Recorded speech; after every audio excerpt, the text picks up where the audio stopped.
Buenos días amigos, seguimos con el programa Cartas de Cartay. Hoy hablaremos sobre eh, el territorio, ¿no? Y particularmente sobre la dimensión de las palabras. Toda palabra tiene dos dimensiones o dos interpretaciones. Una interpretación es la interpretación denotativa, y que es la que aparece en los diccionarios.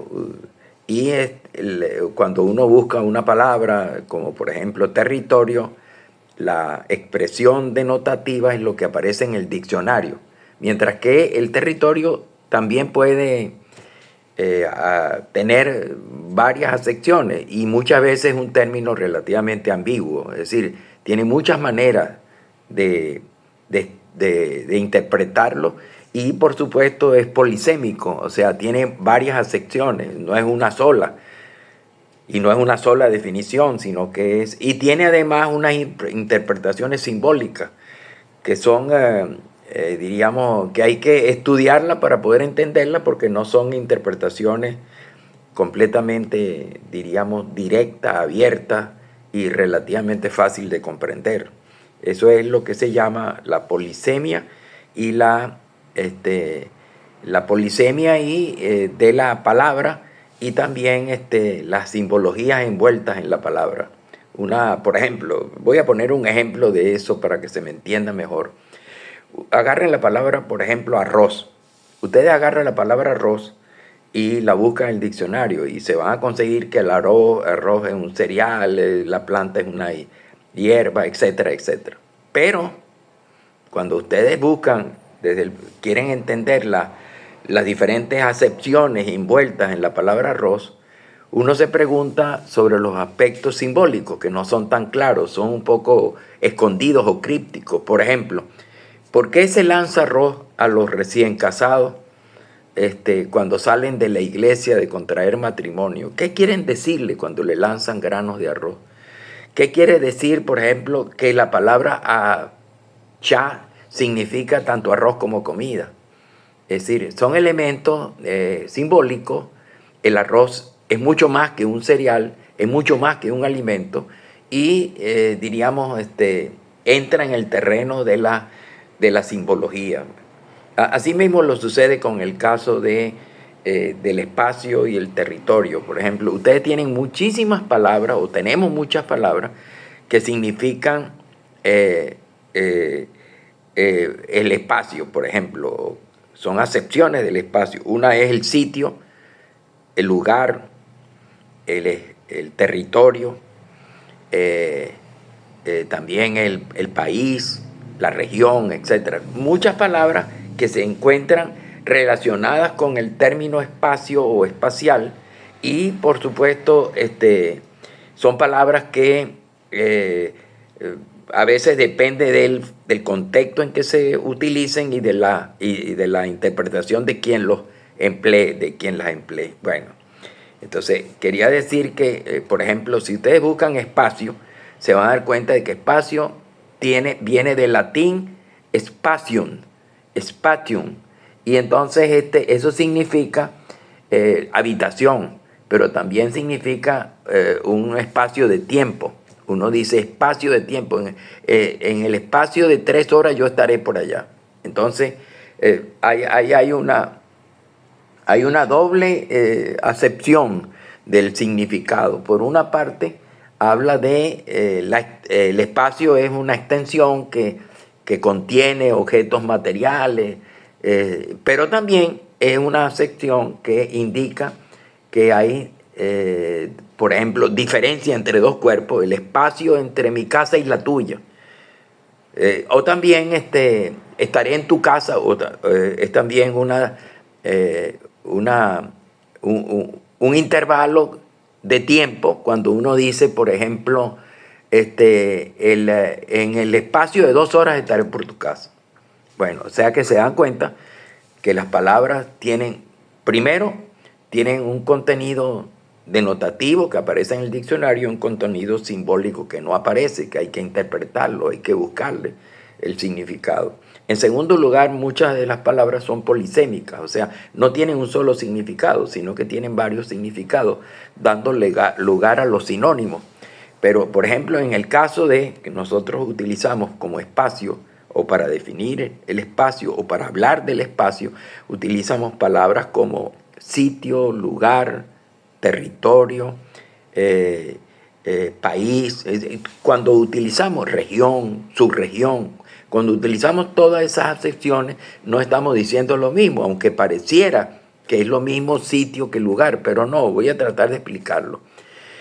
El sitio, y lo voy a decir con una frase de un historiador griego, Tucídides, que hablaba de, que escribía en el siglo V a.C. Él fue un historiador que describió la guerra del Peloponeso, que se desarrolló entre Esparta y Atenas entre los años 431 y 404 a.C., o sea, prácticamente 27 años más o menos, o 28 años de duración de la guerra. Y él estuvo allí en la guerra como testigo.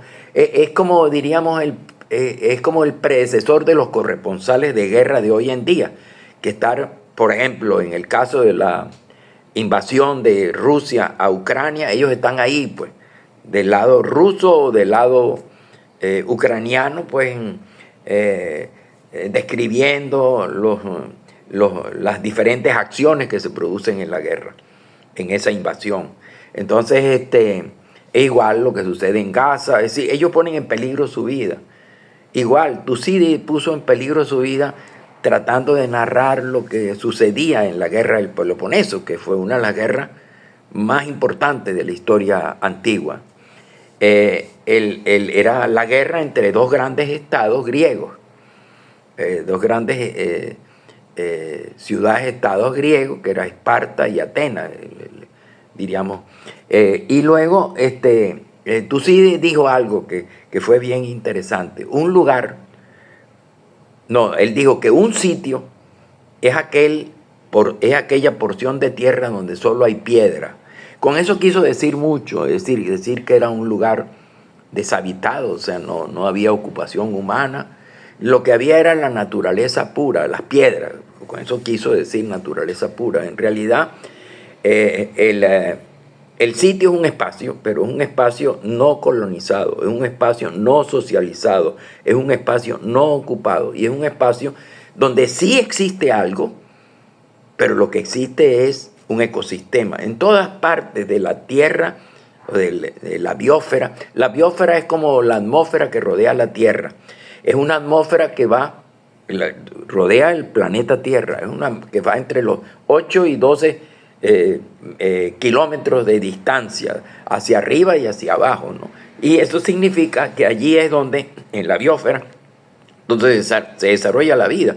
Si ustedes van mucho más allá de esa distancia, de la capa de la biosfera, no hay vida, o por lo menos vida conocida. Y si ustedes van mucho más abajo de lo que llega, la distancia de la biosfera hacia el interior de la Tierra, tampoco hay vida, porque las condiciones no son, no son condiciones que permitan la existencia de los elementos del ecosistema. Ahora, ¿qué es un ecosistema? ¿Qué es lo que penetra todo?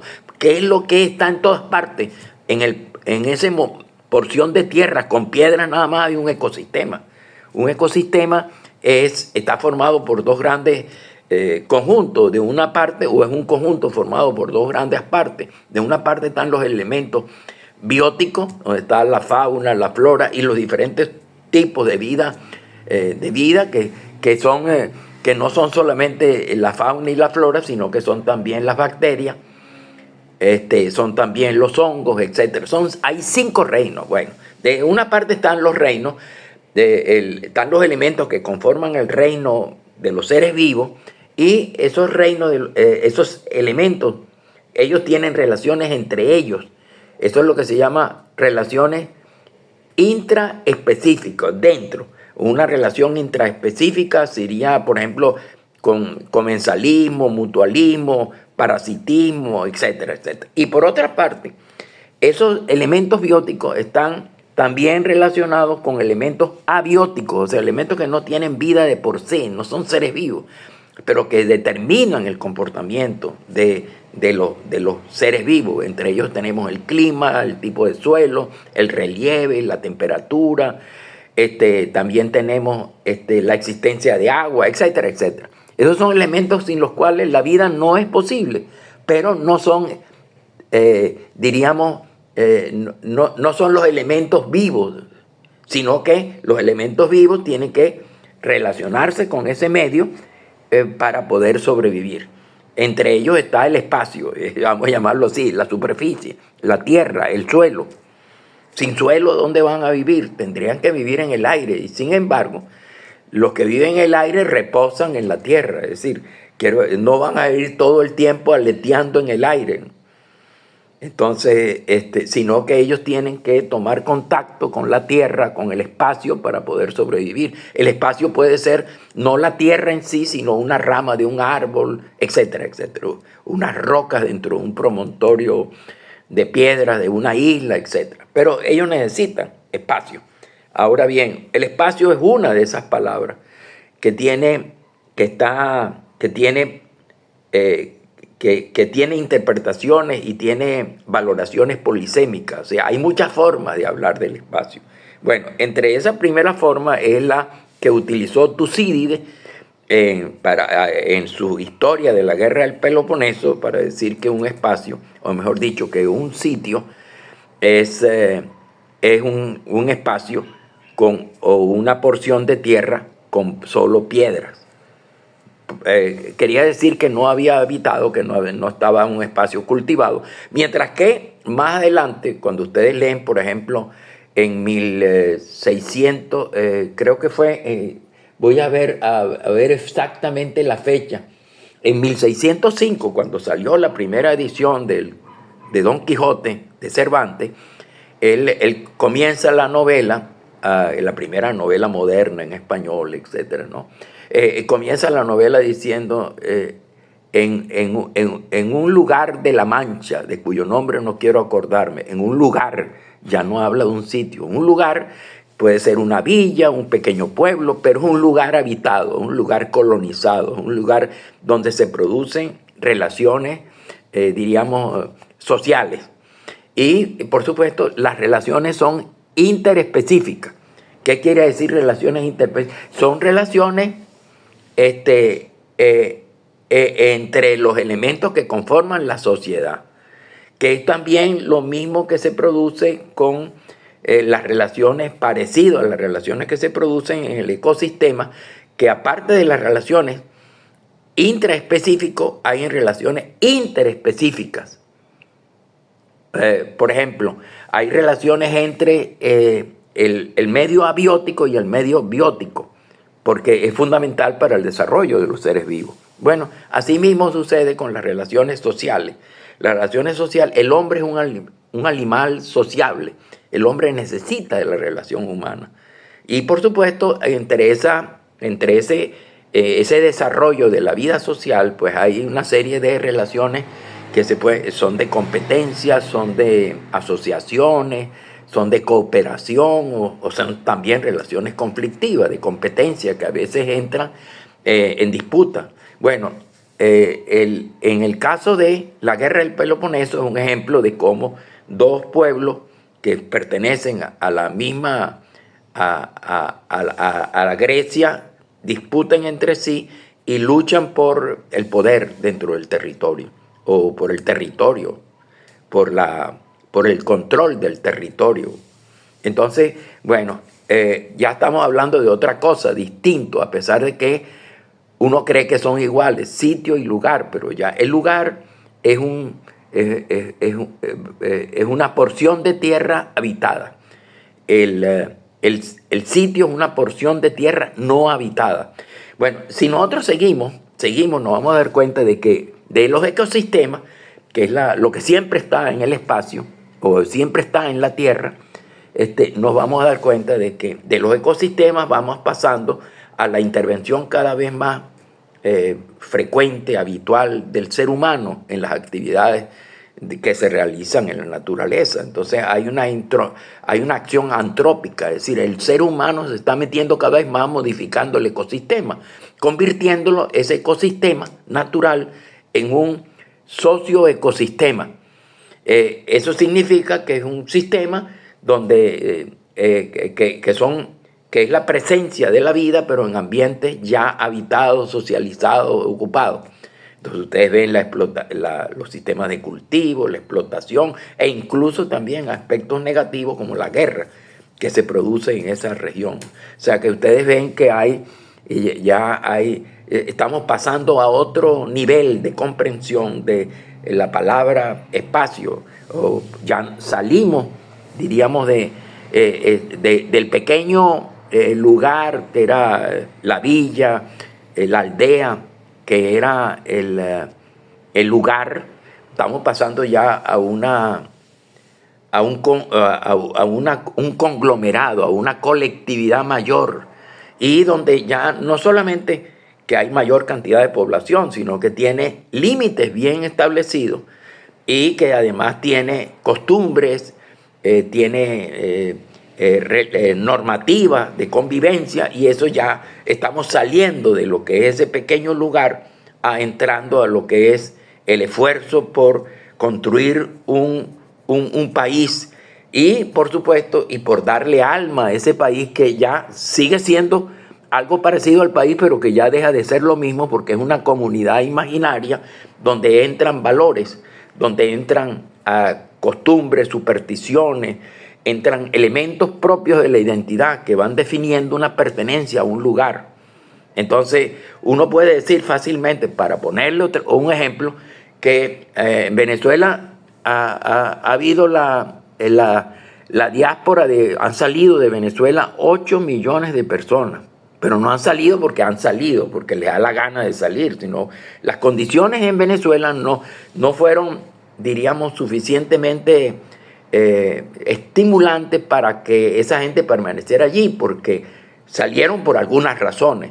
Entonces eso lo establece la sociología, la política, la economía, etcétera, etcétera. Pero lo que quiero decir es que esos millones de venezolanos que salieron del país, es decir, abandonaron o se fueron de su territorio específico que se llama Venezuela, pero no dejaron de ser venezolanos, es decir, siguen perteneciendo a Venezuela, pero ahora pertenecen, ellos cargan el sentimiento de Venezuela, las costumbres, la música, la comida, los recuerdos afectivos, las emociones, los símbolos de la patria venezolana, y lo cargan en el corazón. Es decir, cuando digo corazón es como una especie de, diríamos, de manera muy directa de referirme a que las emociones forman parte importante de la identidad de una persona y las costumbres. Y eso está no tanto en el corazón, sino que está en el sistema neuronal y particularmente tanto en el recuerdo que se concentra en el hipocampo y en la amígdala, donde están las emociones. Hay una relación hipocampo-amígdala que es la responsable de esos sentimientos de apego a un territorio, de copartícipe de una identidad cultural, etcétera, etcétera.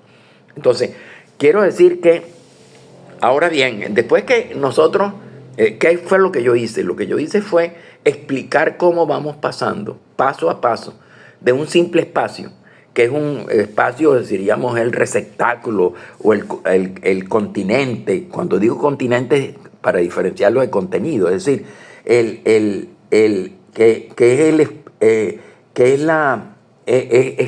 una extensión que abarca bienes materiales, que abarca población. Entonces vamos saliendo de un espacio que es un espacio que es una extensión de tierra o una extensión de física, donde hay ecosistemas siempre, como decía, piedras, como dice Tussier, pero también como empiezan a hablar a partir del siglo XVII, se empieza a hablar del lugar donde ya son espacios que son organizados que ya empiezan a llamarse lugares y que son el origen de la ciudad, de las ciudades modernas y que es el origen también de un espacio organizado y con normas de convivencia, que ya pasamos a la organización de un Estado o organización de una nación, organización particularmente de un país. Entonces, para que ustedes vean, ¿por qué cuento todo eso? Para que ustedes vean el gran problema que enfrentaron nuestros héroes de la patria. Fíjense bien, existe un dominio colonial sobre el territorio de América. En la parte norte de América hay una serie, diríamos, de territorios que hoy son los países que conforman que están en el norte de América del Sur. Está Colombia, Panamá, Colombia, está también toda la parte norte a lo largo. Está Colombia, está Venezuela, Ecuador, etc. Bueno, esos países formaban parte del virreinato del Perú. Luego de ese virreinato del Perú hay una separación de un virreinato más pequeño, que es el virreinato Nueva Granada. Y dentro del virreinato de Nueva Granada se produce una sublevación de españoles criollos, o sea, españoles nacidos en América que tenían dinero pero que no tenían el control político administrativo de su región. Entonces hay una insurrección, esa insurrección está comandada por un grupo de jóvenes que, aprovechando circunstancias políticas surgidas por la invasión de Napoleón Bonaparte a España y al desplazamiento del rey Fernando VII por el hermano de Napoleón, que sería José Bonaparte, entonces queda como una especie de vacío de poder.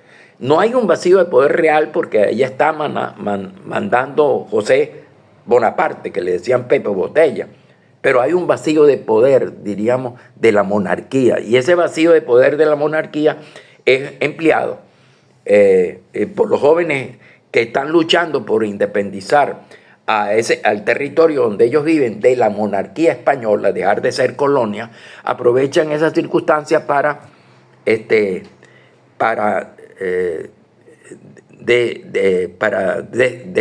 desplazar del poder, o sea, para tumbar del poder al capitán general de la Capitanía General de Venezuela, que es precisamente que es Emparan. Y entonces a partir de allí ellos toman eso, se produce la declaración de independencia y comienza la guerra de independencia, que costó mucho tiempo en Venezuela, desde 1811 hasta 1821, cuando se logra el triunfo con la batalla de Carabobo. Entonces, pero mientras tanto se va tomando lentamente el control del territorio americano o sudamericano de la parte norte, y creando, diríamos, territorio bajo bajo el control monárquico de España, sino bajo el control de los independentistas americanos. Y luego, cuando hacia 1819 se crea una nación, diríamos, con esos tres territorios, que es la Gran Colombia. Y luego la Gran Colombia se disuelve a partir de las separaciones de las partes que le componían. Una de ellas era Venezuela. Y el que dirigió esa separación de Venezuela, acuérdense que son los sucesos de la Cociata, cuando se produce esa separación de Venezuela, que formaba parte de una capitanía, y ahora sería la porción Venezuela dentro de la Gran Colombia, cuando se retira y empieza a disgregarse la Gran Colombia, igual lo hacen en Ecuador, también sucede un poco en Colombia, y sucede en Venezuela también. Pero Venezuela se independiza, entonces yo diría se separa de la organización de la Gran Colombia y comienza a marchar solitaria e independiente a la construcción de un espacio más organizado, de un espacio que se llama que se llama el Estado venezolano, o mejor dicho, empieza a crearse el país, la República de Venezuela, la República Independiente de Venezuela. Y el que está a cargo de eso es José Antonio Páez, que es el jefe del proceso de separación de la Gran Colombia de la parte venezolana. Ahora, imagínense ustedes el gran problema de José Antonio Páez, sin experiencia administrativa, saliendo de un largo proceso de siglos de administración monárquica, luchando contra los factores internos y externos, porque sigue la lucha.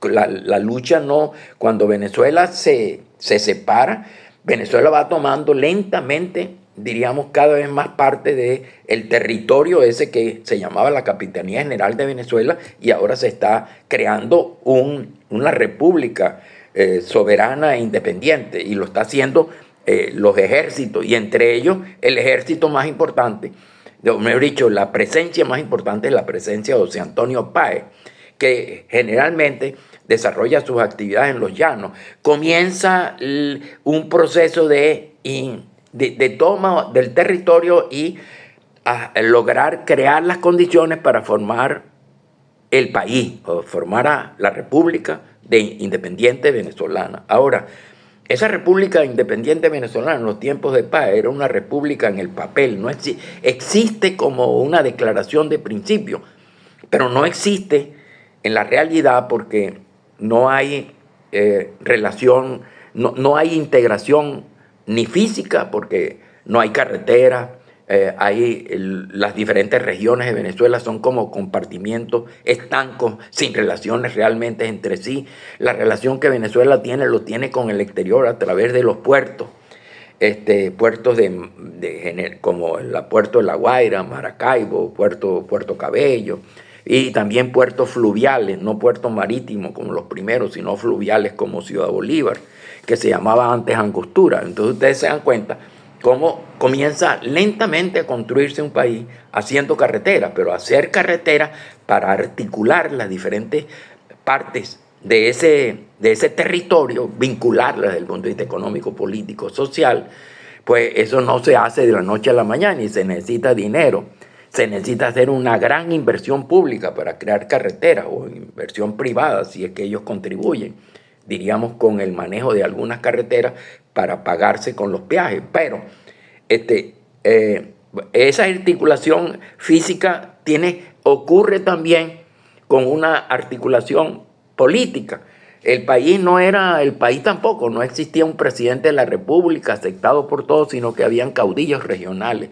Y buena parte del esfuerzo que empieza a hacer Páez con los que lo sucedieron en los gobiernos era la de crear una especie de paz nacional, reduciendo el poder de los caudillos, hacer que los caudillos regionales acepten el poder del Ejecutivo Nacional. Pero también desde el punto de vista económico, a pasar de ese país, diríamos que solamente producía y la producción se quedaba en la región de origen, de la región de origen de la actividad económica, a pasar allá a un país más articulado donde los productos de una región pudieran satisfacer necesidades de otra región. Un ejemplo para que ustedes tengan idea. En Venezuela se introdujo el trigo y había producción de trigo en la región central.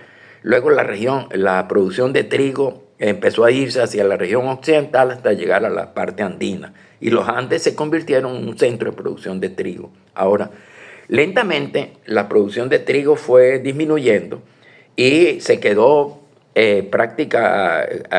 centrada en el estado Mérida. El estado Mérida era el mayor productor de trigo de Venezuela. Cuando digo mayor productor, era un productor relativamente pequeño que no lograba satisfacer las necesidades de harina de trigo del país para hacer pan. Entonces, pero para que ustedes vean, el estado Mérida está la región del Mocotíe, donde está Santa Cruz de Mora, Tovar, etcétera, etcétera. Y también está una parte saliendo hacia los páramos tachirenses. Esos también necesitan trigo. Ahora, el trigo el trigo que se utiliza en Mérida, en la ciudad de Mérida y sus alrededores, pues es un trigo producido dentro del Estado. Pero el trigo producido o utilizado para la harina de trigo, para hacer pan de la zona de Tovar, por ejemplo, ya no es el trigo merideño que está cerquita y pertenece al mismo estado, sino por todos los problemas económicos, por todos los problemas de comunicación y por las políticas económicas, resultaba más fácil y más barato traerlo de Estados Unidos que traerlo de la ciudad de Mérida para algunas poblaciones del mismo estado de Mérida. Usted ve, eso significa que era una desarticulación extraordinaria. Incluso todavía en 1920, si ustedes querían ir del San Cristóbal a Caracas, ustedes tenían que irse a entrar al departamento del norte de Santander, o sea, ir a Cúcuta, tomar un tren. El tren lo llevaba hasta la zona de desembocadura del río Zulia de Colombia, hasta entrar al lago de Maracaibo, y del lago de Maracaibo tomaban un barco que los llevaba hasta Maracaibo, hasta la ciudad de Maracaibo. En Maracaibo tomaban luego otro barco que iba hacia Europa, lo dejaba a ustedes en Curazao. Para eso tenían que sacar pasaporte, se quedaban en Curazao esperando un barco que viniera de Europa, y entonces tomar el barco de Europa que iba hacia Caracas o hacia el puerto de La Guaira o a Puerto Cabello, y o Maracaibo, tomar luego ese barco para que lo dejara en Caracas, y luego, pues, por supuesto, conectarse. Ese viaje duraba hasta 3 meses y era tan complicado, tan difícil, tan arduo, que muchos de los comerciantes que iban a comprar, diríamos, a comprar mercaderías en Caracas, o a comprar mercaderías, comerciantes de la zona de los llanos, comprar mercaderías en Ciudad Bolívar, pues generalmente hacían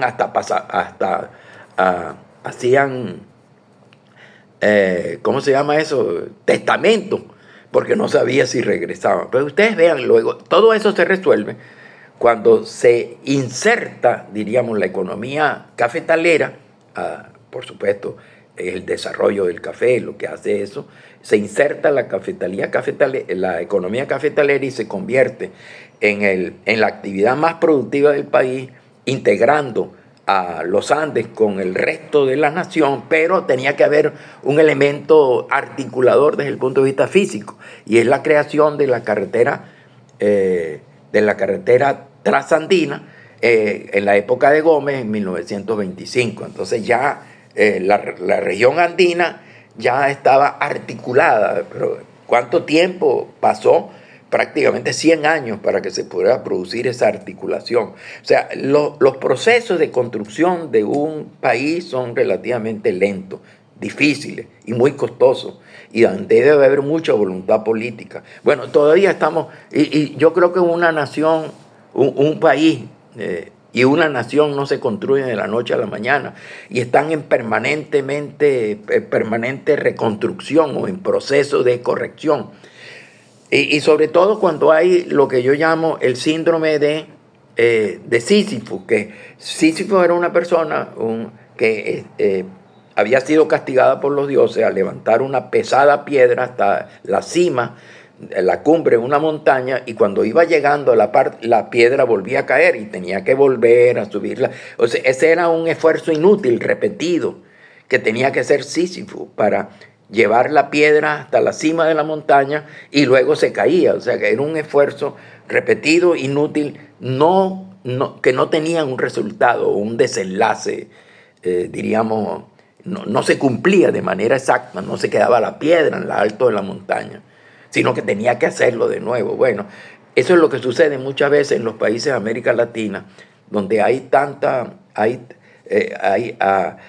cuando un gobierno llega al poder, lo que primero que hace es desvincularse del gobierno anterior. No hay continuidad administrativa, ni política, ni administrativa, ni económica. Muchas veces el gobierno que llega al poder, el nuevo gobierno, saca a los administradores de los servicios organizativos del Estado y los cambia por los seguidores de su ideología y vuelve otra vez a comenzar el país. O sea, nuevas políticas, y entonces no hay, diríamos, la prosecución de una obra continuada, no hay la construcción acumulativa de elementos positivos de lo que han hecho las generaciones anteriores para construir y modernizar un país o una nación. No, no, no.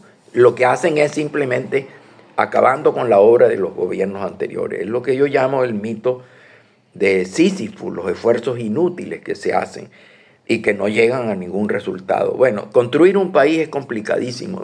Todo eso es una reflexión que empecé a desarrollar cuando comencé esta conversación, hablando de las dimensiones denotativas y connotativas relacionadas con el espacio, con los espacios y los diferentes, diríamos, aparentemente sinónimos del espacio, como sitio, lugar, territorio, región, subregión, hasta llegar al país y luego a la nación. Fíjense bien ustedes cómo es. Ustedes pueden hacer como una especie de mapa o un esquema donde ustedes van pasando, van desarrollando progresivamente una idea, que es una idea, un concepto en proceso. Bueno, eso es lo que yo quería decir hoy. En definitiva, lo que quiero decir que espacio es una de esas palabras que tiene muchísimas acepciones, es polisémica. Segundo, que tiene como dos grandes partes, espacio, que viene del latín espacio. Una es que indica una extensión donde caben bienes materiales, pero también indica un intervalo o una distancia entre dos cuerpos, y también indica un intervalo de tiempo que se produce entre dos momentos. O sea que estamos hablando de, como sucede con el idioma, de las ambigüedades, las confusiones, que es importante tomarlas en consideración. Por ejemplo, yo puedo haber incurrido en muchísimas contradicciones, yo puedo haber incurrido en muchísimas ambigüedades en este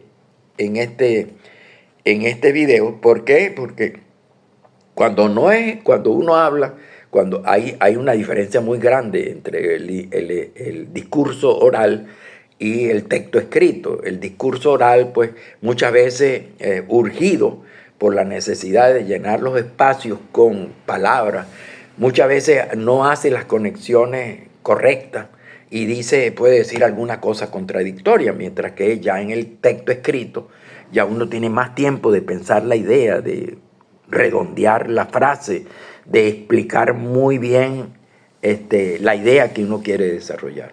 Bueno, nos vemos entonces en el próximo video.